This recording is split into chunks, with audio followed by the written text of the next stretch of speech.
ஸ்தோத்திரம். ஹல்லேலூயா. வந்த யாவருக்கும் கர்த்தர் நாமத்தினாலே ஸ்தோத்திரம்.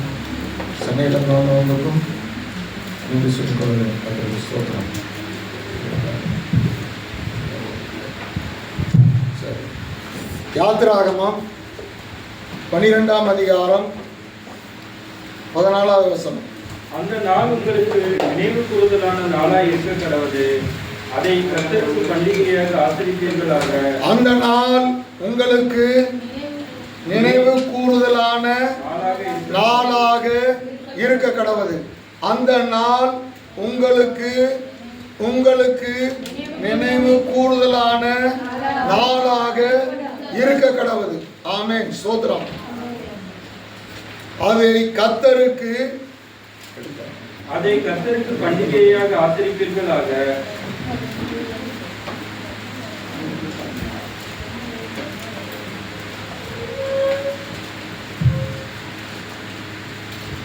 நேற்று கோயம்புத்தூர்ல ஒரு பெரிய கூட்டத்தில் பேசும்படி கர்த்தர் கிருபை கொடுத்தார். அதை கத்திட்டு வந்துட்டேன். அதெல்லாம் முடியல. ஸ்தோத்திரம். கேட்குதா? என் மைக் எடுக்குதா இல்லையா? கேட்குதுலாம் இல்லைன்னா மைக் விட்டு போட்டு சும்மா பேசிக்கிறேன்.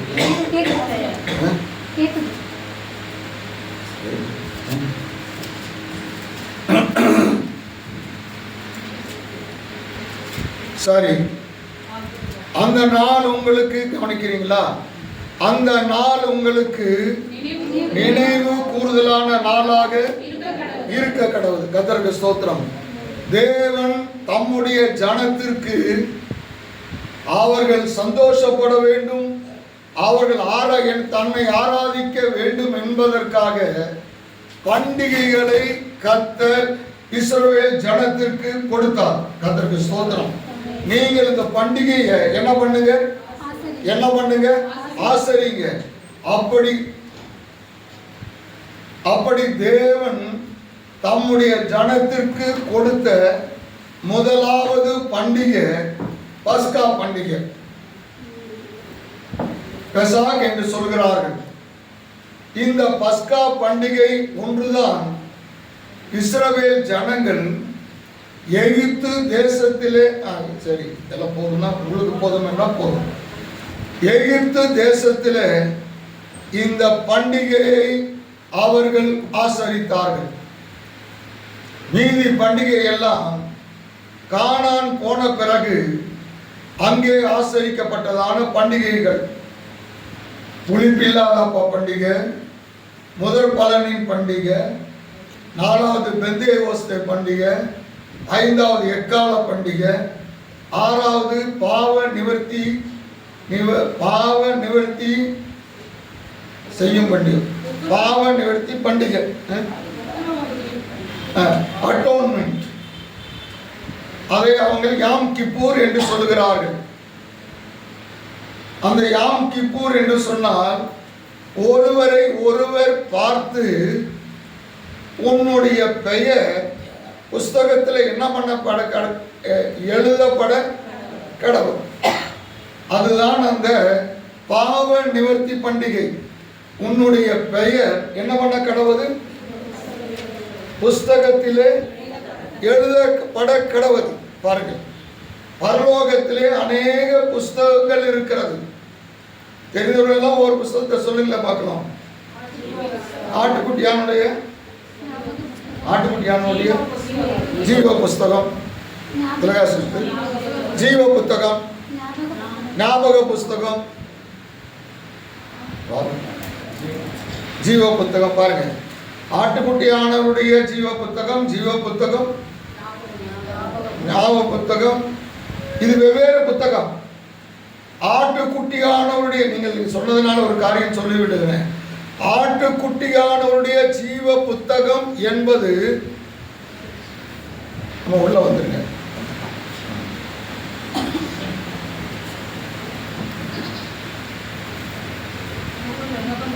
இது பண்ணுறதுக்கு இந்த சேனல் உட்காந்து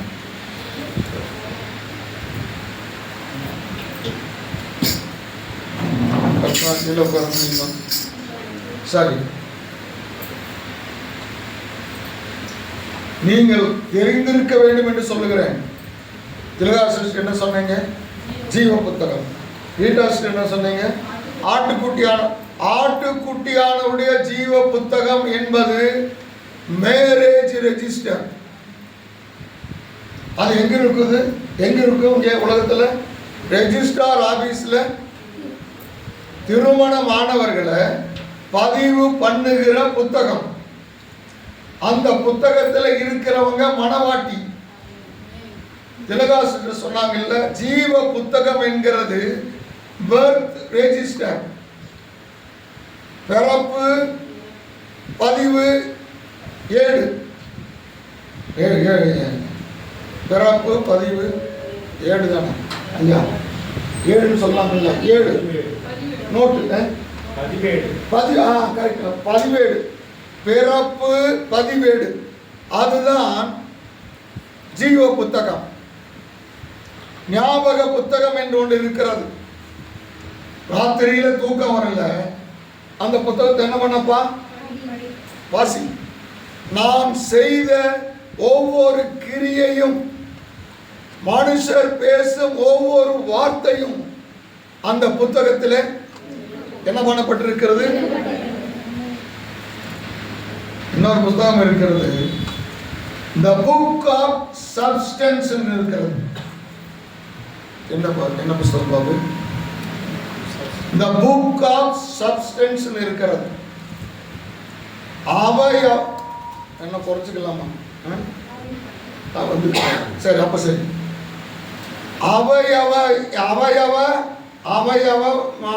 என்னங்க, நம்முடைய ஒவ்வொரு அவயவத்தை பற்றி என்ன பண்ணிருப்பதில்ல? அவயவங்கள் புத்தகம். அது சங்கீதத்தில் ஒரு புத்தகம் இருக்கு, கண்ணீரின் புத்தகம். அது என்ன புத்தகம்? இப்படி பல புத்தகங்கள் இருக்கிறது. புஸ்தகங்கள் திறக்கப்படும். ஆச்சுங்களா? எதற்கு சொல்லுகிறேன்? இந்த பாவ நிவர்த்தி புஸ்தக பண்டிகை அன்றைக்கு ஒருவரை ஒருவர் பார்த்து உன்னுடைய பெயர் புத்தகத்துல என்ன பண்ண கடவுது? நான் பிதர் குமார சொல்லுவேன். பிதர் குமார் யார சொல்லுவாரு? என்னைய சொல்லுவார். இதுதான் மோசே சொன்னாரு, என்னுடைய பெயரை திருடி போடப்பாங்க. பாருங்க, இதற்கு டே ஆஃப் அட்டோன்மெண்ட், ஒப்புரவாகுதல் என்று இருக்கிறது. ஏதோ ஒரு பேர் விட்டுருங்க, பாவ நிவர்த்தி புத்தகம். ஆக மொத்தம் அதற்கு அடுத்தது கூடார பண்டிகை, சுக்கோத் என்று சொல்லுவார்கள். அந்த சுக்கோத் அன்றைக்கு, பண்டிகை அன்றைக்கு பனை ஓலை மாதிரி அவங்க ஓலை, ஏதோ ஒரு ஓலையை போட்டு ஓட்டையா போட்டு அதுக்கு கீழே படுத்து மல்லாந்து படுத்து அண்ணாந்து பார்ப்பாங்க. ஓட்ட வழியா என்ன தெரியும்? ஓட்ட வழி என்ன தெரியும்? என்ன தெரியும்? வானம் தெரியும், நட்சத்திரம் தெரியும். அப்பொழுது அவங்க சொல்ல வேணும், ஈசாக்குக்கு ஆபிரகாமுக்கு கர்த்தர் வாக்குத்தத்தம் கொடுத்தார், உன் சந்ததியை வானத்தின் நட்சத்திரம், கடற்கரை மணல். ஈசாக்குக்கு வாக்குத்தத்தம் கொடுத்தார், உன் சந்ததி வானத்தினுடைய கடற்கரை மணல். என்ன ஆயிடுச்சு? அவன் வீட்டை விட்டு போயிட்டான். பாருங்க, கூடார பண்டிகை ஆச்சுங்களா? 7 பண்டிகையை தேவன் அவர்களுக்கு கொடுத்தார். காலப்போக்கிலே எஸ்தருடைய காலத்திலே பூரீம் என்கிற ஒரு பண்டிகை சேர்க்கப்பட்டது. தேவன் பரிசுத்த ஆவியானவர் அதை அங்கீகரித்தார், அதை ஏற்றுக்கொண்டார், தன்னுடைய பிள்ளைகள் ஆசரிக்கும்படியாக வைத்தார். என்ன பண்டிகை அது? பூரீம் பண்டிகை.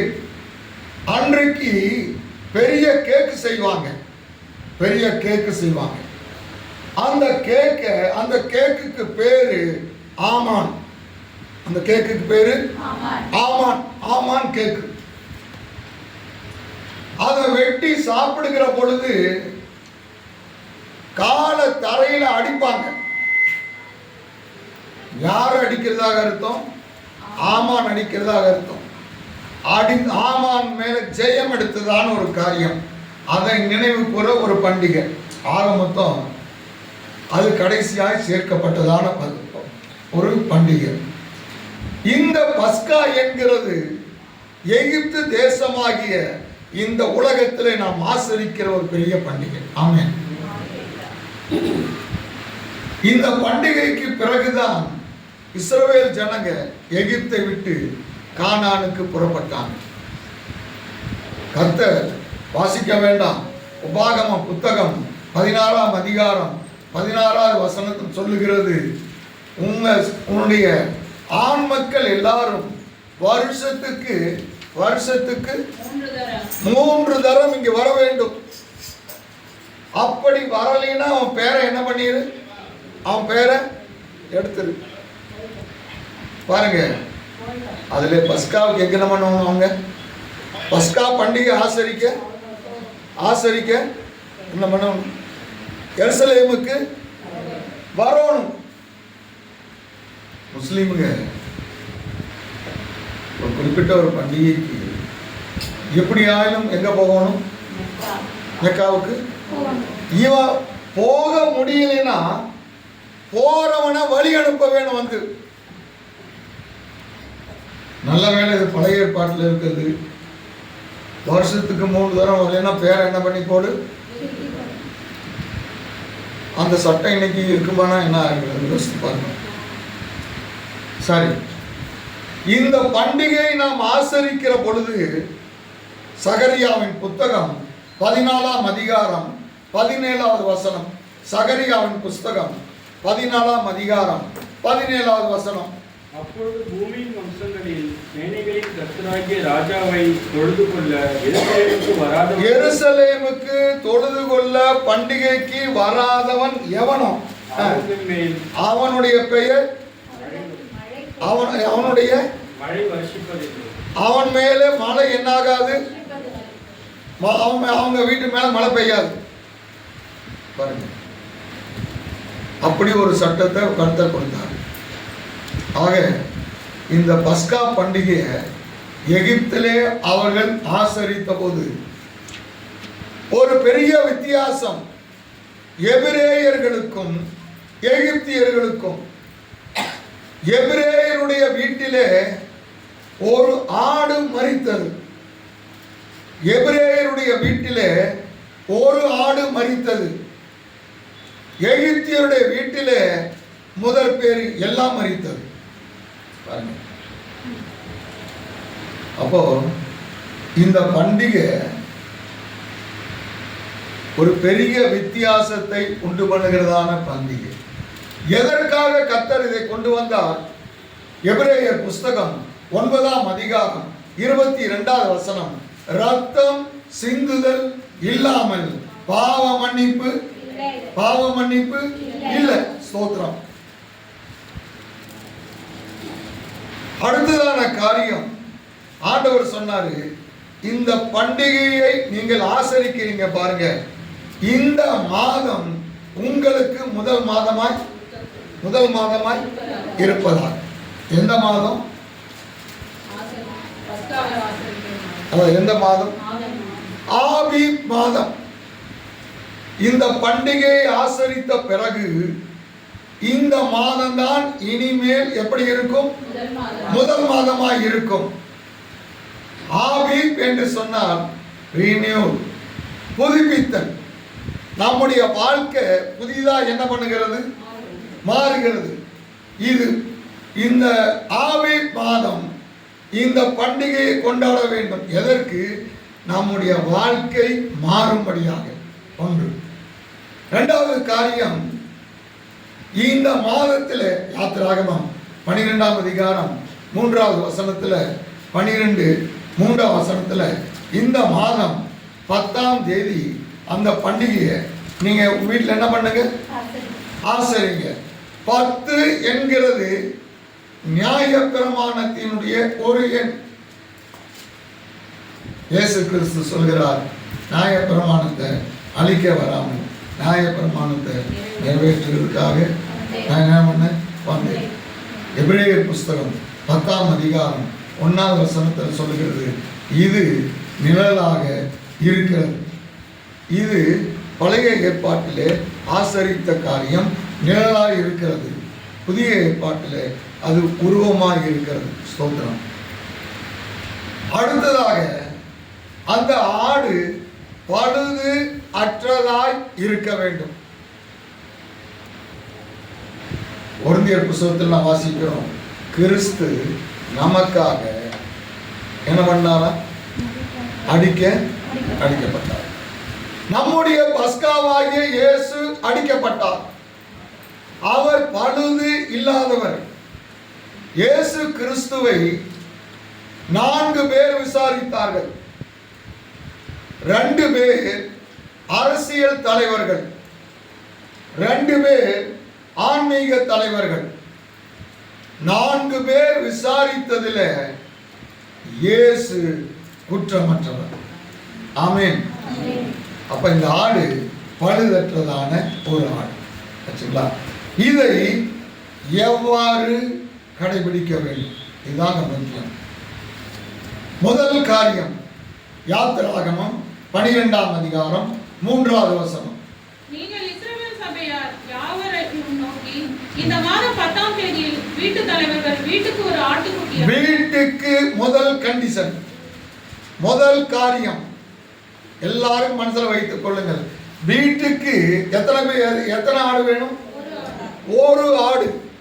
வீட்டுக்கு எத்தனை ஆடு? ஒரு ஆடு வேண்டும். 2 ஆடு என்ன பண்ணக்கூடாது? 2 ஆடு. எங்க வீட்டுல ஆளுக்கு மெஜாரிட்டி ஜாஸ்தி, அதனால 2 ஆடு என்ன பண்ணிக்கலாம்? 2 ஆடு அது சொல்லுங்கப்ப. ஏதாவது 2 ஆடு எடுக்க கூடாது. ஒரே ஒரு ஆடு தான். எத்தனை பேர் இருந்தாலும் சரி. வீட்டுக்கு எத்தனை பேராமா? ஒரு ஆடை எடுத்துக்கொள்ள வேண்டும். ஒரு வீட்டில் இருக்கிறவர்கள் ஒரு ஆட்டுக்குட்டியை புசிக்கிறதுக்கு போதுமான பேர்களா இராமல் போனால் அவனும் அவன் சமீபத்தில் இருக்கிற அவனுடைய அயல் வீட்டுக்காரனும் தங்களிடத்தில் உள்ள ஆத்துமாக்களின் இலக்கத்திற்கு தக்கதாக ஒரு ஆட்டுக்குட்டியை தெரிந்து கொள்ள வேண்டும். அவன் புசிப்புக்கு தக்கதாக இலக்கம் பார்த்து ஆட்டுக்குட்டியை தெரிந்து கொள்ள வேண்டும். அந்த ஆட்டுக்குட்டி பழுதற்றதும் ஆணும் 1 வயது உள்ளதுமாய் இருக்க வேண்டும். அந்த ஆடு பழுது அற்றது. அந்த ஆடு பெண் ஆடு வேண்டாம். என்ன ஆடு வேணும்? ஆண் ஆடு தான் வேண்டும். பாருங்கள், ஒரு ஆடு தான் வேண்டும். இயேசு கிறிஸ்து பூமிக்கு வந்தொருபாடு சொன்னார், நானே வழியும்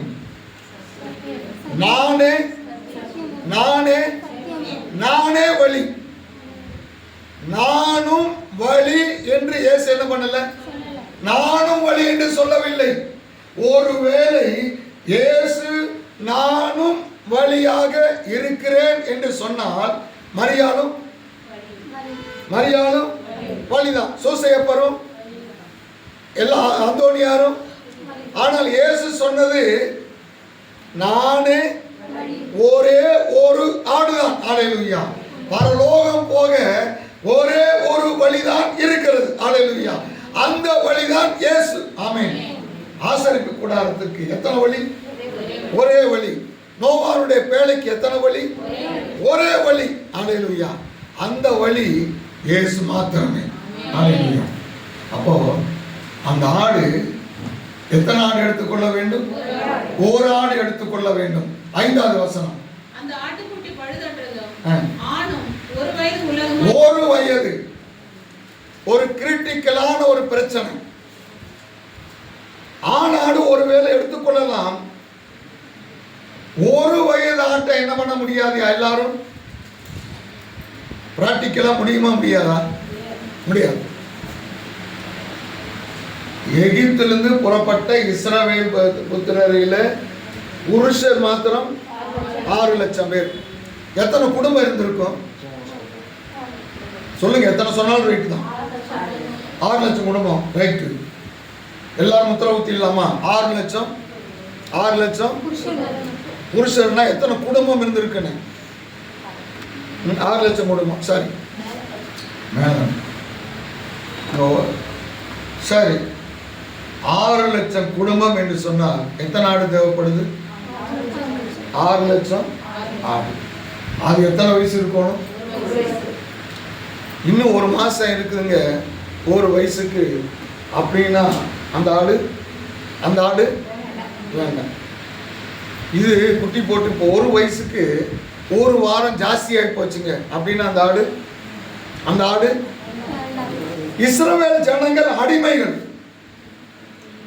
இவன் காலையிலிருந்து செங்கல் அறுத்தா சாயந்தரம் சம்பளம் காசா கொடுக்க மாட்டான், வைக்கோலா கொடுப்பான்.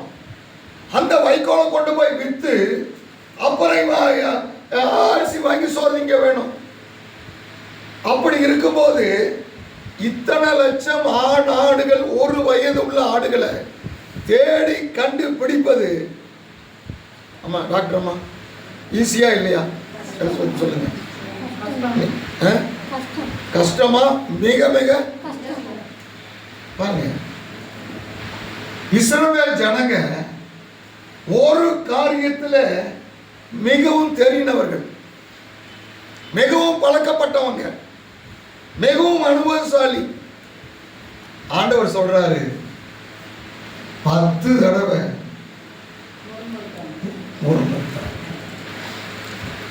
10 தடவை. அப்போ எல்லாருமே கானானுக்குள்ள பிரவேசித்தது யாரு? யோசுவா. அப்ப மீதி அத்தனை பேரும் ஒருத்தம் கூட முறுமுறுக்காம. அதனால இந்த தேறினவங்க சிறியோர் முதல் பெரியோர் வர என்ன பண்ணாங்களா? எல்லாரும் முறுமுறுத்து இருக்கிறாங்க. ஆமாவா இல்லையா? ஆமானா கை மட்டும் தூக்குல பார்க்கலாம். எல்லாரும் முறுமுறுத்து இருக்கிறாங்க. யாரு? எழுத்தின்படி இஸ்ரவேல், நம்ம ஆவியின்படி. இந்த முறுமுறுக்கிற இந்த ஜனங்க 6 லட்சம் ஆடு வேணும்னு சொன்ன ஒரு மோசேயின் இடத்துல போய் எங்கேயா போறது? உம்பாட்டுக்கு சொல்லிட்டேன். உம்பாட்டுக்கு என்ன பண்ணிட்டேன்? சொல்லிட்டேன். போய் எங்க போய் கண்டுபிடிச்சு எடுத்துட்டு வரணுங்கிற கஷ்டம் தெரியும். யாராவது ஒருவர் முறுமுறுத்தாங்களா? இந்த சந்தர்ப்பத்தில் இந்த பஸ்காவுக்காக 1 வயது ஆட்டுக்காக யாராவது ஒருவர் முறுமுறுத்ததாக வேதத்துல சொல்லுங்களப்பா? வேதத்துல இல்ல. இந்த பஸ்கா என்று சொன்னதுமே இது எவ்வளவு கடினமான ஒரு காரியமா இருந்தாலும் அதை செய்வதற்கு இந்த இஸ்ரவேல் ஜனங்க என்ன பண்ணிட்டாங்க? ஏதாவது சொல்லுங்கப்பா. கீழ்ப்படிந்தாங்க, ஏற்றுக்கொண்டாங்க. ஒருவர் கூட என்ன பண்ணல? ஆமென். இப்ப நான் ஆமென் சொல்றேன். ஆமென், ஹல்லேலூயா. ஒருவர் கூட என்ன பண்ணல? என்ன பாபு? as far as பஸ்கா is concerned ஒருத்தர் முறுமுறுக்க மாட்டான். மற்ற விஷயத்தில் என்ன பண்ணுவாங்க? முறுமுறுப்பான். மற்ற விஷயத்தில் டெய்லி என்னப்பா? டெய்லி என்னது? டெய்லி இந்த மண்ணாவா? எங்க அவனவன் வீட்டு வாசல் கூடார வாசல் நின்று என்ன பண்ணானா? கூடார வாசல்ல நின்று அழுகிறான். மோசே இதை பார்த்துட்டு என்னடாப்பா ஆண்டவரே என்னை கொன்று போடுமப்பா சைக்கிள் அங்க பாருங்க. ஆனால் இந்த பஸ்கான உடனே எவ்வளவு கடினமாக இருந்தாலும் அந்த ஜனங்க அந்த உபதேசத்தை என்ன பண்ணி கொண்டாங்க? என்ன பண்ணாங்க? நாம் ஆவிக்குரிய இஸ்ரவேலர், நாமும் அதே போல தான் இருக்கிறோம். பஸ்கா என்று சொன்னால் முறுமுறுக்காம என்ன பண்ணி கொடுக்கிறோம்? என்ன பண்ணுகிறோம்? இந்த கொரோனா வந்தது, அதுக்கு முன்னால இந்த ஆராதனைக்குன்னு ஒரு தனி நேரம், அதுக்குன்னு தனி பாட்டு, அதுக்குன்னு ஒரு பிரசங்கம், அதுக்குன்னு ஒரு நேரம் சாயந்தரம் ஒதுக்கி இருந்தோம். இதோட நீங்கள் பண்ணவே இல்லை. இப்போ நாங்கள் முறுமுறுப்போம் தான். அடுத்த மாதம் சாயந்தரம் நான் சொல்லலை பாருங்க, போகுது. ஒரு காரியத்தை இஸ்ரவேல் ஜனங்கள் நன்றாக அறிந்திருந்தார்கள். இந்த கட்டளையை கொடுத்த தேவன் அதை நிறைவேற்ற எனக்கு பலனை கொடுப்பார். தேவன் ஒரு கட்டளையை உனக்கு கொடுக்கிறார் என்று சொன்னால் அதோடு கூட அதை நிறைவேற்றத்தக்கதான பலனையும் உனக்கு என்ன பண்ணுவார்? கூட்டி கொடுப்பார். 1 கொரிந்தியர் 10:13 இருக்கு, சோதனையோடு கூட வேதனையா, சோதனையோடு கூட இல்லைங்க, தப்பி கொள்ளத்தக்கதான ஒரு போக்கை உண்டு பண்ணின பிறகுதான் உனக்கு சோதனையை கர்த்தர் கொடுப்பார். அப்போ உனக்கு சோதனை வந்துருச்சு நீ சொல்லாத, அதுக்கு பின்னால் என்ன இருக்கிறது? நீ தப்பிக்கொள்ள. அம்மா கல்பனாமா, உனக்கு ஒரு சோதனை வியாதி வந்துருச்சுன்னு சொல்லாத, அதோடு கூட பின்னால விடுதலை கர்த்தர் என்ன பண்ணிருக்கிறாரு? வைத்திருக்கிறார். ஆமென். உலகத்துல சொல்றான், பூட்டை தயாரிக்கிறவன் தான் சாவியும். பூட்டை வந்து திண்டுக்கல்லையும் சாவியை கோயம்புத்தூர்ல என்ன பண்றது இல்லை. எவனும் எவன் பூட்டை தயாரித்தானோ அவனை சாவிய. அப்போ சோதனையை கொடுத்தவரு அதோடு கூட என்னத்தையும் நமக்கு கொடுப்பாரு, என்னத்தையும் கொடுப்பாரு. நிச்சயமாய் தப்பிக்கொள்ளத்தக்கதான போக்கையும் பலனையும் நமக்கு என்ன பண்ணுவார்? அதனாலதான் இஸ்ரவேல் ஜனங்க முறுமுறுக்கல. ஏன்? ஒரு வயது ஆடு, ஆணாடு, பழுதற்ற ஆடுன்னு சொல்லிட்டார் ஆண்டவர். அதற்குரிய அந்த ஆட்டை எங்கேயோ வச்சிருக்கிறார். எங்கேயோ ஒரு இடத்துல எனக்கு அந்த ஆடு எனக்கு இருக்குது. அந்த ஆட்டை நான் தேடி போனா கண்டிப்பா எனக்கு கிடைக்கும். ஹல்லேலூயா. முதல் காரியம், தேவன் உனக்கு ஒரு கட்டளையை கொடுப்பாரானால் அல்லது தேவன் உனக்கு ஒரு சோதனையை அனுமதிப்பாரானால் அதிலிருந்து தப்பிக்கொள்ளத்தக்கதான போக்கையும் பலனையும் என்ன பண்ணுவார்? கொடுப்பார். ஒன்று. இரண்டாவது காரியம் 5வது வசனம், அந்த ஆட்டுக்குட்டி பழுதற்றது, அந்த ஆடு 5வது வசனம் யாத்திராகமம் 12. என்னமா? 12 பாருங்க. Your lamb. தமிழில போதுமா? தமிழில் எப்படி இருக்கிறது? அந்த ஆடு என்று இருக்கிறது. ஆங்கிலத்தில் எப்படி இருக்கிறது? உன்னுடைய ஆடு. எல்லாரும் சொல்லலாமா? என்னுடைய ஆடு, என்னுடைய ஆடு. தமிழ் வார்த்தை அந்தங்கிறதுக்கு மேல யுவர்னு நீங்க இங்கிலீஷ்ல எழுதிக்கீங்க. அந்த ஆடு. ஆமென். அந்த ஒரு வயது ஆடு, ஆணாடு, பழுதற்ற ஆடு. யாருடைய ஆடு? யாருடைய ஆடு? யாருடைய ஆடு? என்னுடைய ஆடு. ஆமென். ஹல்லேலூயா. பாருங்க, வேதத்துல 3 முறை இயேசு கிறிஸ்துவை ஆட்டுக்குட்டி என்று சொல்லுகிறார். யோவான் சுவிசேஷம் வாசிக்க வேண்டாம், எழுதுவதற்காக சொல்லுகிறேன். யோவான் 1:29 உலகத்தின் பாவத்தை சுமந்து தீர்க்கிற தேவ ஆட்டுக்குட்டி. வெளிப்படுத்தல் 5:6 அடிக்கப்பட்ட வண்ணமாய் நிற்கிற ஆட்டுக்குட்டி. வெளிப்படுத்தல் 13:8 அதுல அடிக்கப்பட்ட ஆட்டுக்குட்டி. இயேசு கிறிஸ்து ஒரு வயதான ஆட்டுக்குட்டி. ஆமென். சொல்லுங்களேன். அந்த ஆடு யாருடைய ஆடு? Your lamb. என்னுடைய ஆடு. எல்லாரும் சொல்லுங்கள, யாருடைய ஆடு? பாட்டு புஸ்தகம் 2ஆம் அதிகாரம் 16வது வசனத்துல என்னுடைய நேசர் என்னுடையவர். நேசர் யாருடையவர்? என்னுடையவர். அப்ப அந்த ஆடு யாருடையது? சொல்லுங்களேன், யாருடையது? யாருடையது?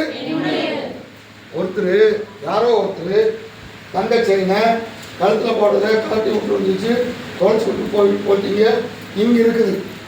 போகும்போது வந்து என்ன பண்ணிட்டு போங்க? யாருடையது? என்னுடையது. அது சாவி கொத்து ஒன்று. இது யாருடையது? யாருடையது? பார்த்துட்டு சும்மா இருப்பீங்களா? சந்தோஷமா சொல்றீங்களா இல்லையா? அப்ப இயேசுங்கிற யார் ஆடு? யாருடைய ஆடு? என்னுடைய ஆடு. அந்த ஆடு எனக்கு சொந்தம், எனக்கு சொந்தமான ஆடு. இயேசு எனக்கு சொந்தம் அப்படின்னா இயேசு யாரு? மத்தேயு 11ஆம் அதிகாரம் 29ஆம் வசனம். மத்தேயு 11:29. நான் இருங்க, நான் யார சொல்லுகிறார்? இயேசு தன்னை சொல்லுகிறார். நான் சாந்தம், நான் சாந்தம். இயேசு யாரு? இயேசு யாரு? சாந்தம். அப்புறம் மனத்தாழ்மை. இயேசு யாரு? சாந்தம். இயேசு யாரு? மனத்தாழ்மை. இப்ப சொல்லுங்க, அந்த ஆடு எனக்கு எனக்கு சொந்தம் அப்படின்னா என்ன அர்த்தம்? சாந்தம் எனக்கு சொந்தம், மனத்தாழ்மை எனக்கு சொந்தம். சொல்லுங்களேன் பார்க்கலாம். இப்ப எல்லாம் கம்மன் ஆயிட்டீங்க. எனக்கு என்ன சொந்தம்? சாந்தம் யாருக்கு சொந்தம்? மனத்தாழ்மை, மனத்தாழ்மை. சோத்திரம். இன்னைக்கு எல்லாருக்கும் மனத்தாழ்மை சொந்தமா இருக்குதா? சாந்தம் இருக்குதா? நேற்று ஒரு கூட்டம் பேசிட்டு இருந்தேன். ஒருத்தர் கேட்டாங்க, இந்த பாண்டிச்சேரியிலேருந்து ஒரு எப்படிங்க முடிச்சுட்டு வந்தீங்க? அப்பதான் நான் எங்கள் அத்தை பையன் காமா இருக்கிறாரு. அவர் எப்படி இருக்கிறாரா? அவர் எப்படி இருக்கிறாரு? நல்ல வேலைப்பா, சிஸ்டர் அங்கே இல்லை. சாந்தம் யாருக்கு சொந்தம்? யாருக்கு சொந்தம்? எல்லாரும் சொல்லுங்களேன். மனத்தாழ்மை. தாழ்மை உள்ளவனுக்கு கோபம் வராதுங்க. தாழ்மை உள்ளவனுக்கு இன்னைக்கு எத்தனை பேருக்கு கோபம் வருது? வருதா? பிபி வருதா? சொல்லுங்களேன். நான் பைப்பில் பிபி மாத்திரை வச்சுருக்கேன். நீ சேர்ந்தா சொல்றேன். பிபி ஏன் வருது? டாக்டர், மனுஷனுக்கு என்ன செய்ய கோபம் வருந்தா பிபி வரும். கோபம் ஏன் வருது? அவனுக்கு தாழ்மை என்கிறது சுவாபம், தாழ்மை இல்லை. இன்னைக்கு எத்தனை பேர் இந்த பந்திக்கு முன்னால தாழ்த்துறீங்க? கேரளாவில் சட்டசபையில் அந்த சீஃப் மினிஸ்டர் பேசுறார், மனத்தாழ்மையா இருப்பது இல்லாமல் இயேசுவை அதையும் எதிர்பார்க்க. ஆமென். கர்த்தருடைய கிருபை. நம்ம தமிழ்நாட்டில் சட்டசபையில், தமிழ்நாடு சட்டசபையில் சபாநாயகராக இருக்கிறவர் வருஷத்துக்கு 5000 பைபிள், 5000 பைபிள் கொடுக்குறாரு. 5000 பைபிள் ஏன் கொடுக்குறாரு? இலவசமா பார்த்தீங்களா? இலவசமா கொடுக்குறாரு. சட்டசபையிலே சொல்றேன், 5000 பைபிள் நான் கொடுக்குறேன். ஏன்? கிறிஸ்தவர்கள் சபைக்கு போகும்போது பைபிள் இல்லாமல் என்ன பண்ணக்கூடாது? போகு அப்படின்னு சட்டசபையில் சொல்லிக்கிறார். தமிழ்நாடு சட்டசபையில் வசனம் என்ன ஆகுது? ஒவ்வொன்றுக்கும் வசனம் பேசுகிறான். கர்த்தருக்கு சோத்திரம். கேரளா சட்டசபையில் சீஃப் மினிஸ்டர் வசனத்தை பேசுகிறாரு. சொல்கிறான். நாட்டில் அந்த பூட்டான் இல்லை, அது என்ன, சிக்கிம், என்ன ஒரு ஸ்டேட், மேகாலயா, மோடியை உட்கார வச்சு ஹல்லேலூயா அவர் முடிக்கிறார். ஆடித்தான் அந்த சீஃப் மினிஸ்டர் என்ன பண்ணாரு? அந்த உறுதிமொழியை எடுத்தார். ஹல்லேலூயா, ஆமென். சட்டசபை பாடுறது சாதாரண காரியம் இல்லை. பாருங்க, இருக்கட்டும். முதல் காரியம், தேவன் சொல்லுகிறது 1 வயது ஆடாய் இருக்க வேண்டும். அப்போ அந்த ஜனங்க ஏன் கேள்வி கேட்கல? எனக்கு இந்த கட்டளையை கொடுத்த கர்த்தர் இந்த கட்டளையை நிறைவேற்ற கிருபையும் சேர்த்து கொடுக்கிறவர். உங்க வாழ்க்கையில பிரச்சனை வருது, போராட்டங்கள் வருது, கஷ்டம் வருகிறது, வியாதி வருது, பலவீனம் வருது என்று சொன்னார். அதோடு கூட தப்பிக்கொள்ளத்தக்கதான கிருபையும் சேர்த்து என்ன பண்ணி கொண்டிருக்கிறது? கிருபையும் வருகிறது. ஒருவேளை தாமதமாகலாம், ஆனால் கண்டிப்பாக கிருபை என்னாகும்? ஆபிரகாமுக்கு சந்ததி பிறக்கும், அவ்வளவுதான். 25 வருஷம் கழிச்சாலும் ஆபிரகாமுக்கு ஒரு பையன் என்ன பண்ணுவான்? பிறப்பான். ஹல்லேலூயா. கல்யாணம் ஆச்சு, குழந்தை இல்லை, ஜெபம் பண்ணாங்க, வருஷ கணக்கா ஜெபம் பண்ணா, சாரி, ஜெபத்தையே நிறுத்திட்டான். இப்ப தேவதூதன் வரான், ஏப்பா உனக்கு ஒரு பையன்? அது ஏப்பா நான் கேட்ட போது அவன் யோவான் ஸ்நானகன் வரப்போறான். பாருங்க, நீ காலதாமதமானாலும் தேவன் தன்னுடைய பிள்ளைகளுக்கு கொடுக்கிற ஆசீர்வாதத்தை நிச்சயமாய் கொடுப்பார். ஹல்லேலூயா. காலமாய் தாமதமாக என்று சொல்லி சோர்ந்து போகாதே. காலதாமதமானாலும் ரூத்துக்கு ஒரு போவாஸ் கிடைப்பான். ஆமென். ஹல்லேலூயா. கர்த்தர் நம்மளை வெட்கத்துக்கு மட்டும் விட மாட்டார்கள். உனக்கு ஒரு பிரமாணத்தை கர்த்தர் உனக்கு கொடுக்கிறார் என்றால் அதிலே நிறைவேற்ற பலனை கொடுப்பார். ஒன்று. இரண்டாவது காரியம், அந்த ஆடு யுவர் லேம்ப் யாருக்கு சொந்தம்? அந்த ஆடு யாரு? சாந்தம், மனத்தாழ்மை யாருக்கு சொந்தம்? மூன்றாவது காரியம், அதே 12ஆம் அதிகாரம் 5வது வசனம். அந்த ஆடு என்ன ஆடா இருக்க வேணும்? ஏங்க கண்டிஷன் மேல கண்டிஷன் கர்த்தர் போட்டுட்டே இருக்கிறார். இந்த ஜனங்க அதுக்கு விரோதமா என்ன பண்ணல? அந்த ஆடு என்ன ஆடா இருக்கணும்? ஆணாடா இருக்க வேணும். பெண்ணாடு, பெண்ணாடு சொல்லுங்க,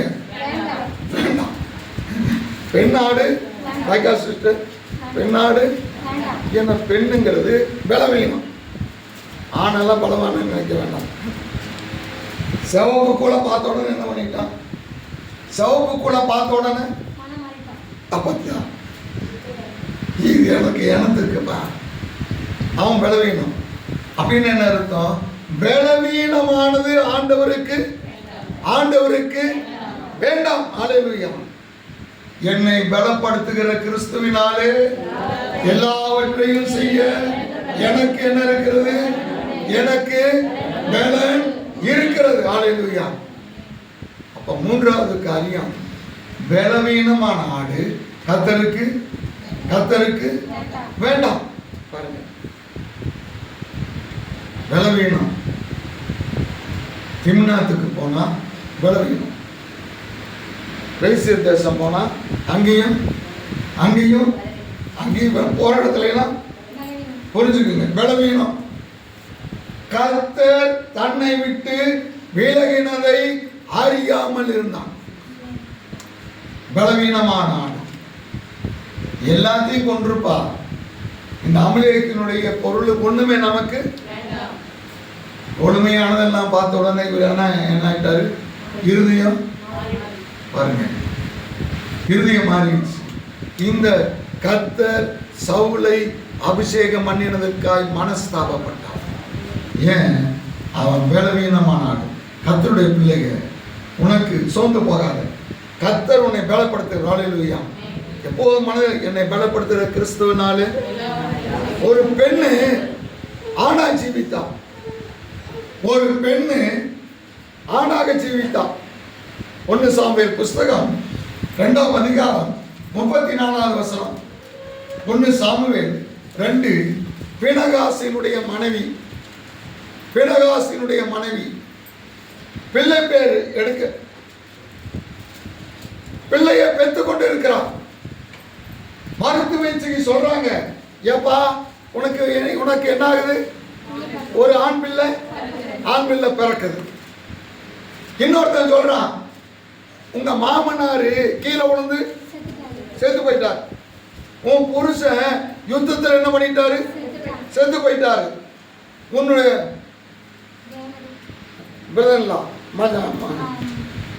புருஷனோட தம்பி மச்சன யுத்தத்தில் என்ன பண்ணிட்டான்? அவனும் செத்து போயிட்டான். நீ மட்டும்தான் உசுரோட இருக்கிற. உனக்கு ஆண் பிள்ளை பிறக்குது, அவன் செத்த அப்படி சொல்லல. அவளோ அதன் மேல் சிந்தை உள்ளவளாக இல்லாமல் இருந்தான். தேவனுடைய பெட்டி என்ன ஆயிற்று? தேவனுடைய அவளோட எண்ணத்தில் என்ன இருக்கிறது? கர்த்தருடைய பெட்டிக்கு என்ன ஆயிற்று? மாமனார் செத்தா போயிட்டு போதை, எவ்வளையும் புருஷன் செத்தானா கவலைப்படல. புருஷனோட சகோதரன் செத்தானா கவலைப்படல. ஆண் பிள்ளை பிறக்குதா அதுக்காக சந்தோஷப்படவில்லை. அவருடைய மனதிலே இருந்த ஒரே ஒரு காரியம் தேவனுடைய எல்லாத்தையும் தேவனுடைய பெட்டி. அல்லேலூயா. தேவனுடைய பெட்டி என்ன ஆயிற்று? தேவனுடைய பெட்டி எங்க இருக்கிறது? வெள்ளிக்கிழமை வேத பாடம் எங்க இருக்குது? யோசிக்கிறோமா? இதுதாங்க ஆநாடு, இதுதான் ஆநாடு. கர்த்தருடைய காரியத்துக்காய் வைராக்கியமாய் நிற்கிறது. ஆமென். அடுத்து 5வது காரியம்.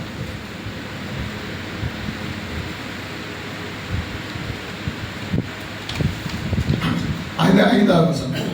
அந்த ஆட்டுக்குட்டி பழுதற்றதும் ஆணும் 1 வயது உள்ளதுமாய் இருக்க வேண்டும். செம்மறி ஆடுகளிலாவது வெள்ளாடுகளிலாவது பழுது அற்றது. 5வது காரியம், அந்த ஆடு எப்படி இருக்க வேணுமா? பழுது அப்படின்னா என்ன? லேவியராகமம் 22:22. குருடு, நெரிசல், முடம், பாருங்க. இந்த லிஸ்ட்ல வர எதுவுமே அந்த ஆட்டுக்கு என்ன பண்ணக்கூடாது? குருடு இருக்கக்கூடாது. குருடான ஆடு கர்த்தருக்கு, குருடான ஆட்டை கர்த்தருக்கு பலி செலுத்த. குருடுனா என்னங்க? 1 சாமுவேல் புஸ்தகம் 3ஆம் அதிகாரம் 1வது வசனம். சாமுவேல் என்னும் பிள்ளையாண்டான் ஏலிக்கு முன்பாக கர்த்தருக்கு பணிவிடை செய்து கொண்டிருந்தான். அந்நாட்களிலே கர்த்தருடைய வசனம் அபூர்வமா இருந்தது. பிரத்யட்சமான தரிசனம் இல்லை. உன்னுடைய வாழ்க்கையிலே குருடு என்று சொன்னால் நீ தரிசனத்தை பார்க்காதவன். அகிரிப்பா ராஜாவே, அந்த பரம தரிசனத்திற்கு நான் கீழ்ப்படியாதவனாய் இருக்கவில்லை. அகிரிப்பா ராஜாவிடத்தில் போல் சொல்றார், நான் தமஸ்கு வீதியிலே கண்ட தரிசனத்திற்காக என்ன பண்றேன்? கீழ்ப்படுகிறேன். உன்னுடைய வாழ்க்கையில தரிசனம் என்கிறது தரிசனம் இல்ல. பாருங்க, வசனம் சொல்லுகிறது தரிசனம் இல்ல. தீர்க்க தரிசனம், தமிழிலே தீர்க்க தரிசனம் இல்லாத இடத்திலே சபை சீர்கெட்டு போகும் என்று இருக்கிறது. ஆங்கிலத்தில் where there is no vision people perish. தரிசனம் இல்லை என்று சொன்னால் பஸ் ஸ்டாண்ட்ல போய் நிற்கிறீங்க, எங்க போகணுங்க? ஏதாவது பஸ் வந்தா அந்த பஸ்ல ஏறி நாங்க போவோம் சொல்லுவீங்களா? நான் பஸ் இப்படி சென்னைக்கு போகணும், இந்த காரியத்தை முடிக்கணும், அதை முடிச்சுட்டு இத்தனை மணிக்கு திரும்பி வரணும். இன்னைக்கு நம்முடைய வாழ்க்கையில தரிசனம் இருக்கிறதா? ஏதோ வர்றோம் போகிறோம். என்னை ஏங்க கர்த்தர் அழைச்சார்? எத்தனையோ பேர் இந்த பாண்டிச்சேரியில் ஞானிகளும் கல்விமான்களும் செல்வந்தர்களும் இருக்கிற பொழுது இந்த ஏழையை கர்த்தர் அழைத்திருக்கிறார், ஜீவனை கொடுத்திருக்கிறார். அவர் அப்படி என்று சொன்னார், ஏதோ ஒரு நோக்கம் இல்லாமல் கர்த்தர் உங்களையும் என்னையும் அழைக்கவே இல்லை. ஏதோ ஒரு நோக்கம் இல்லாமல் கர்த்தர் இந்த இடத்துல உங்களையும் என்னையும் கூட்டவே இல்லை. அப்ப கர்த்தருடைய சித்தம் ஒவ்வொருவர் மேலும், சொல்லுங்க, ஒவ்வொருவர் மேலும் இருக்கிறது. இந்த இடத்துல நீ பிரகாசிக்க வேண்டும். கர்த்தர் சொன்னாரு, நீ என்ன செய்ப்பா, ஆசரிப்பு கூடாரத்துக்கு பெட்டிக்கு சீத்தி மரத்தினால ஒரு பெட்டிய அவரே சொல்லி இருக்கலாம். யோர்தான் தேசத்துக்கு போனா பெரிய பெரிய மரங்க, நல்ல மரங்க கிடைக்கும். அதுல செய்யணும் என்ன பண்ணல. இஸ்ரவேல் ஜனங்க எந்த இடத்துல இருக்கிறானோ அந்த இடத்துல இருக்கிற மரத்தை பயன்படுத்து. ஆமென். இன்னைக்கு கிருஷ்ணா நகர்ல இருக்கிறோம். இந்த இடத்துல நம்ம கொண்டு கர்த்தர் என்ன பண்ண வேணும்? நம்மளை என்ன பண்ண வேணும்? பயன்படுத்த வேணும். இந்த இடத்துல பயன்படுத்தத்தக்கதாய் எங்கேயோ அமெரிக்காவில் இருந்து கூட்டிட்டு வர வேண்டிய அவசியம். இங்க பிரகாசிக்க வேண்டிய கட்டாயம் உங்ககிட்டயும் என்கிட்டயும் இருக்கிறது. ஆமென். நீ சொல்ல வேண்டுங்க, கர்த்தருக்காக கர்த்தருக்காக ஏதாவது ஒரு விதத்தில் நீ பிரயாசப்பட்டு ஆக வேண்டும். கிறிஸ்தவன் ரட்சிக்கப்பட்டவன் என்பதற்கு ரெண்டு காரியம் தான் இருக்கிறது. ஒன்று, கிவிங், நீ கொடுக்க வேண்டும். நீ என்ன பண்ண வேணும்? காணிக்கை இல்லை. நீ எதை பெற்றாயோ, நீ பெற்றுக்கொண்ட ரட்சிப்பை யாராவது ஒருவனுக்கு என்ன பண்ண வேணும்? ஒரே ஒருவனுக்கு, வாழ்க்கையில ஒரே ஒருவனுக்கு. ஏசு இந்த வழியா போவாரு, நீ நல்லா என் மேல ஏறிக்க, நான் உன்னை குத்த மாட்டேன், நல்லா பார்த்துக்க இயேசுவ. ஏசு அந்த திமத்தை சபிச்சாரா? இல்ல. வாழ்க்கையில ஒரு மனிதனுக்கு ஒரு முறை இயேசுவை முழுமையா அவங்க காட்டிடுச்சுங்க. ஆமென். நம்ம ஏங்க ஒருத்தருக்கு சொல்லக்கூடாது? இயேசுனுடைய யோவானுடைய சீசன்ல ஒருத்தன் இயேசுகிட்ட வந்து சேர்ந்து வீட்டுக்கு போறான். அவங்க அண்ணன் தூங்கிட்டு இருக்கிறான். ராத்திரி போய் மீன் பிடிச்சிட்டு வந்தது. இப்போ என்ன பண்ணிட்டு இருக்கிறான்? படுத்து அவனை போய் எழுப்பி, மேசியாவை கண்டோம், நீ வந்து என்ன பண்ணு, வந்து பாருன்னு கூட்டிட்டு வந்தான். யார் அவன்? அந்திரேயா. அந்திரேயா ஒரு சீசன். அவன் ஏதாவது நிருபம் எழுதினானா? அவன் ஏதாவது பிரசங்கம் பண்ணானா? அவன் எங்கேயாவது ஜெபம் பண்ணானா? ஜெபம் ஒண்ணுமே பண்ணல. ஒரே ஒரு காரியத்தை செய்தான். பேதுருவை இயேசுவினிடத்தில் குறித்தான். இவன் இழுத்தது ஒருவனை. அந்த ஒருவன் ஒரே நாள்ல 3000 இருந்தான், ஒரே நாள்ல 5000 இருந்தான். இன்னைக்கு வரையிலும் இழுத்துட்டே இருக்கிறாங்க. ஆமென். யார் அவரு? பேதுரு. நீ கூட்டிக் கொண்டு வருகிற ஆத்துமா, நீ அழைத்து கொண்டு வருகிற ஆத்துமா யாரோ ஒன்று அற்பமா நினைக்காத. ஒருவேளை அவனை கொண்டு பெரிய காரியத்தை கர்த்தர் என்ன பண்ணலாம்? ஆமென். அப்படி ஏங்க செய்யக்கூடாது? அந்த ஆடு பழுது இல்லாமல், பழுது என்ன பண்ணக்கூடாது? இருக்கக்கூடாது. அடுத்தது 5வது காரியம், 7ஆம் வசனம். அதில் ரத்தத்தில் கொஞ்சம் எடுத்து தாங்கள் அதை புசிக்கும் வீட்டு வாசல் நிலைக்கால்கள் 2லும் நிலையின் மேல் சரி, இங்க பாருங்க. அந்த ரத்தத்தை எடுத்து, நான் சீக்கிரமா இன்னொரு பாயிண்டோட முடிச்சுக்கிறேன். அந்த ரத்தத்தை எடுத்து, அம்மா எல்லாரும் கவனிக்கிறீங்களா? உங்க பைபிளை நீங்க வீட்டுக்கு கொண்டுட்டு போங்க, வீட்டுல போய் படிங்க. இப்ப என் முகத்தை பாருங்க. அந்த ரத்தத்தை எடுத்து நிலைக்கால் 2ல என்ன? இங்கேயும் பூசு, அங்கேயும் பூசு. அடுத்தது அந்த ரத்தத்தை எடுத்து மேல் சட்டத்துல பூசு. ஒரு கண்டிஷன், கீழ் சட்டத்துல என்ன பண்ணிராத? இயேசு கிறிஸ்துவின் ரத்தம் சகல பாவங்களை நீக்கி சுத்தமாக்கும். இயேசுவின் ரத்தம் இந்த நிலைக்கால் இருக்கிற பாவத்தை கழுவும். இயேசுவின் ரத்தம் நிலைக்கால் இருக்கிற பாவத்தை கழுவும். இயேசுவின் ரத்தம் இந்த மேல் சட்டத்தில் இருக்கிற பாவத்தை கழுவும். ஆனால் கீழ் சட்டத்தில் இருக்கிற பாவத்தை என்ன? அதுக்கு இயேசுவின் ரத்தமே, இயேசுவின் ரத்தமே, இயேசுவின் ரத்தமே கிடையாது. சரிங்களா சிஸ்டர்? திலகா சிஸ்டர், சரியா? நீங்க பூசவும் இல்லை, அதுக்கு ரத்தமே. ஒரு முறை பாவம் கழுவப்பட்டு தன்னை பரிசுத்தம் செய்த ரத்தத்தை அசுத்தம் என்று சொல்லி அந்த இயேசு கிறிஸ்துவை மறுதலிக்கிறவன், காலின் கீழே போட்டு மிதிக்கிறான், அவனுக்கு மன்னிப்பு. 2 காரியத்தை கர்த்தர் மன்னிக்க மாட்டார். ஒன்று, இந்த பரிசுத்த ஆவிக்கு விரோதமாக, இயேசுவின் ரத்தத்துக்கு விரோதமாகும் பேசின காரியம் என்னாகாது? பெருமை உள்ளவனுக்கு. 2 காரியத்தை கர்த்தர் மனிதனுக்கு கொடுக்கவில்லை, தானே வைத்துக் கொண்டார். பழி வாங்குதல் எனக்குரியது. தூதியும் கனமும் மகிமையும். ஆமென், அல்லேலூயா. இயேசு கிறிஸ்துவோட ரத்தத்தை நீ சட்டத்தில் என்ன பண்ணுங்க? பூசுங்க.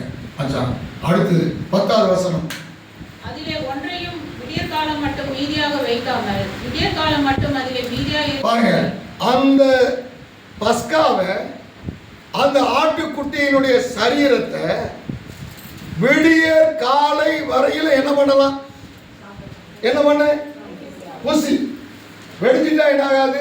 புசிக்க கூடாது. அப்ப எது வரையிலும் புசிக்கணுங்க? சூரியன் வருகிற வரையிலும் என்ன பண்ணு? புசி.